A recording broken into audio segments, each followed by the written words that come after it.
안녕하세요 성도 여러분, 렉튜어 디비나 수요 말씀 묵상 시간입니다. 이번 주에는 저희들이 마태복음 16장을 묵상하고 있습니다. 여러분들 마태복음 16장은 우리가 너무 많이 잘 알고 있는 본문이기도 한데요. 마태복음 16장의 그 초반부에는 표적을 구하는 사람들에 대한 이야기입니다. 그때 예수께서 이 악한 세대가 표적을 구한다 라고 말씀을 하셨는데요.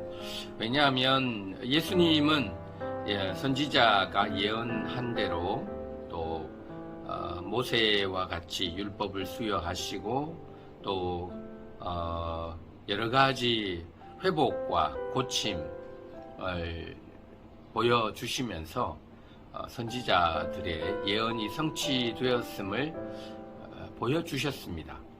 그럼에도 불구하고 회개하지 않는 그 바리새인들과 서기관들, 유대인들의 모습을 보시면서 이렇게 꾸짖으신 것입니다.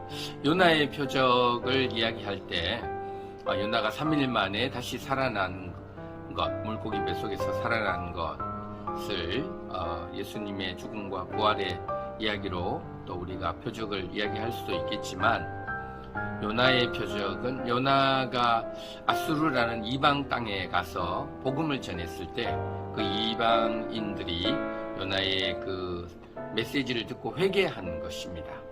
그러나 지금은 회개하지 않는 이스라엘의 모습들을 보여주고 있는 것이죠. 구약 시대에도 호세아나 아모스 같은 선지자들이 이스라엘과 유다를 향해서 복음을 전파하고 하나님의 음성을 전했지만 이스라엘은 회개하지 않고요. 반면에 요나의 그런 회개의 메시지를 들은 니느웨는 회개를 했다는 것이 정말 아이러니한 그런 이야기들입니다. 하나님을 섬긴다고 하는 백성들이 자기의 생각과 아집도 자기의 어떤 고정관념 때문에 복음의 메시지를 듣고 회개하지 못하고 또 하나님께로 돌아가지 못하고 또 하나님의 음성을 듣지도 못하면서 표적만을 구하는 그런 것들에 대해서 예수 그리스도께서 지적을 하셨다라고 생각을 하고요. 누룩에 대한 이야기, 바리새인들과 서기관들의 누룩에 대한 이야기를 하고 있는데, 이것은 전통에 대한 이야기입니다.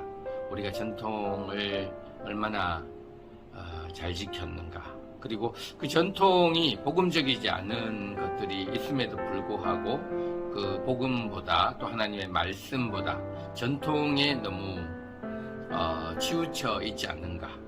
우리의 신앙생활에서도 우리의 자신의 경험이나 교회에서의 집단 경험들이 오히려 말씀을 앞서 나가거나 말씀을 방해하는 것은 아닌지 한번 우리가 살펴보는 것도 좋은 묵상의 포인트라고 볼 수 있겠습니다.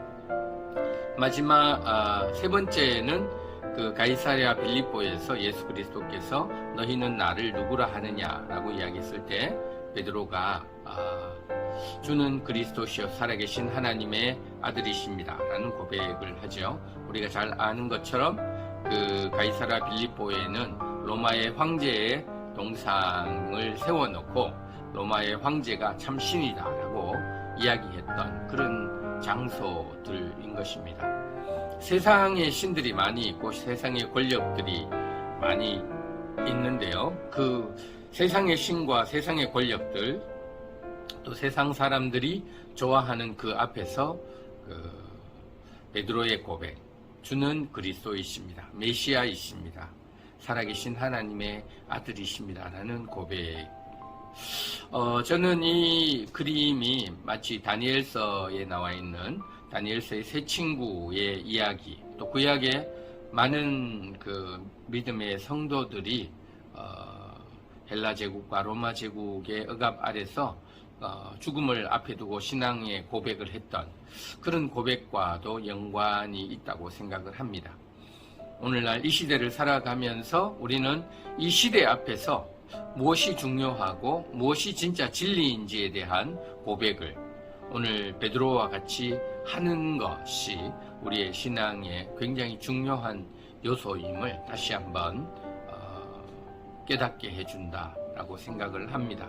세상 사람들은 안 된다고 하지만 우리는 된다라고 말할 수 있어야 하고, 또 그 하나님의 살아계심으로 인해서 세상 사람들은 이것이 더 중요하다라고 말하지만 우리는 사랑과 용서와 또 긍휼과 자비가 훨씬 더 중요하다.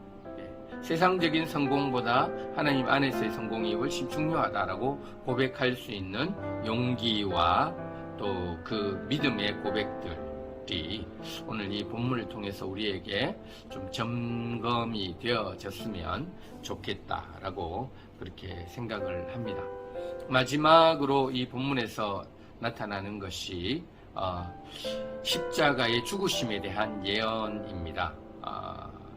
예수 그리스도는 십자가의 길을 통해 우리를 구원하시고 그분이 또 우리를 구원하시는 왕으로서의 자리를 가시게 되는 그런 길을 걸어가려고 했습니다.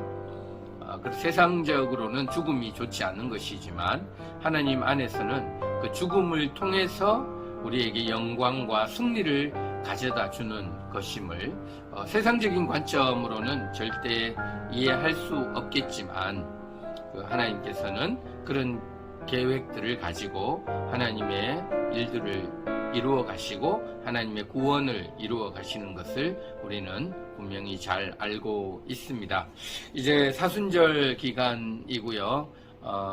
우리가 예수 그리스도의 고난과 또 승리를 묵상하는 시간들인데 이 기간에 정말 교회가 가야 할 길, 교회가 걸어가야 할 하나님 나라의 길들이 어떤 것인지를 잘 묵상하시고 우리의 삶 가운데 하나님 아버지의 영광과 그분의 놀라우신 은혜가 가득할 수 있도록 우리의 믿음의 고백들을 올려드리고 그리스도가 말씀하신 것처럼 자기를 부인하고 예수 그리스도가 옳습니다. 내 생각이 아니라 그리스도께서 유일한 진리이십니다. 라는 고백으로 그분 앞에 나아가서 예배하고 이 땅을 변화시키는 하나님의 백성으로서의 삶을 살아가시기를 주님의 이름으로 축복합니다. 한 주간도 말씀 묵상이 여러분들을 더욱더 강한 그리스도인으로 세워갈 줄 믿고 축복합니다. 샬롬.